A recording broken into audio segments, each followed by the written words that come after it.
So anyway, let's talk to cuddle therapist Marianna Hollosi, who's here. Good to see you this morning. Good morning. Now, there will be people watching, and actually, when I saw your sort of job title, that I myself, even as a cuddler, thought cuddle therapist. But so what actually does that entail? What are you trying to achieve? Okay, there's different things we try to achieve, and it all depends on the client's needs. So I try to tailor everything for them. Some people want to be connected, just because they are so isolated, they don't have anybody to cuddle, anybody even to touch them. They just want to feel touched and loved and connected to someone.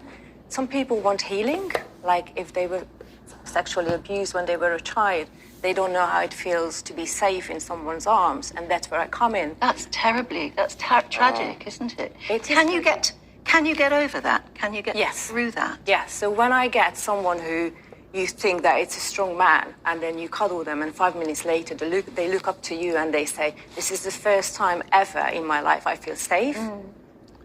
I think that's something that's really beautiful and amazing. That must take a long time to overcome something like abuse as a child, or even abuse as an adult, domestic abuse, to actually learn it's about trust, isn't it? It's trust, and that's where the cuddling comes in. So when we cuddle for a longer period of time, the hormone oxytocin comes in, and then the cuddling and being safe, it allows you to trust yourself, trust the other, and trust the healing as well. So you can be with the feeling, process it, and then you can let it go.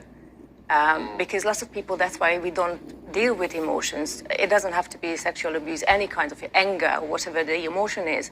We don't deal with it because we don't feel it's safe to feel the feeling. But the feeling is not us. It's just a projection of what happened to us, or a conditioning, or whatever the case is. It seems very odd, to me, that people would have to employ someone for a cuddle.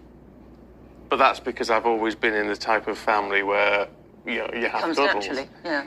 The idea that people just aren't having that physical contact at all, it really upsets me, actually. Yeah. Because there's something so beautiful about it. It is. There'll be people who are lonely. And I tell you what, I noticed it when I was recently quite ill in hospital, is that nurses are taught this, aren't they? And paramedics are taught this.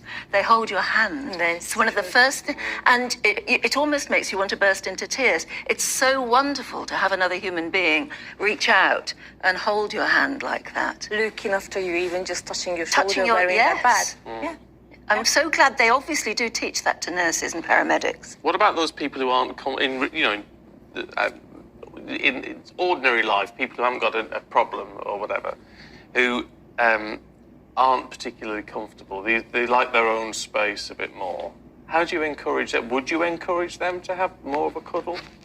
Well, it depends. If someone really doesn't want to be touched, they're not going to come to a cuddle therapist. But if someone knows that it's a barrier that they have and they want to overcome it, go into a relationship, but that's stopping them, then they come, and then we do just baby steps. I don't just going to jump on them and cuddle them. So sometimes we just hold hands and sit for an hour, and then the next time we can, the legs can touch and we sit closer. Yeah. There's a process that has to be implemented there, because and I need to keep them it's safe. It's a physical, chemical thing that's happening to us when we are touching each other, when we cuddle each other. Yes, so the hormone oxytocin, it gets released, and that's the happy hormone that keeps you feel really lovely things. And then the cortisol level decreases, so the stress decreases as well, and it allows you to sleep better, be more chilled out. Sometimes people don't do things for themselves to rest. Just very briefly, because sometimes because when I have a cuddle at home, sometimes I just don't want to let go. Yeah. And I get told, right, that's enough now. Yeah. That's enough now. Know when to stop. Am I allowed to say, no, I need this for a bit longer? Of course. Oh, good. So we've got boundaries and content. I don't do anything they not allow me, and yes. There you are. He always wants more. I always want more. Marianna, great to see you. Thank you very much Thank you so much. indeed.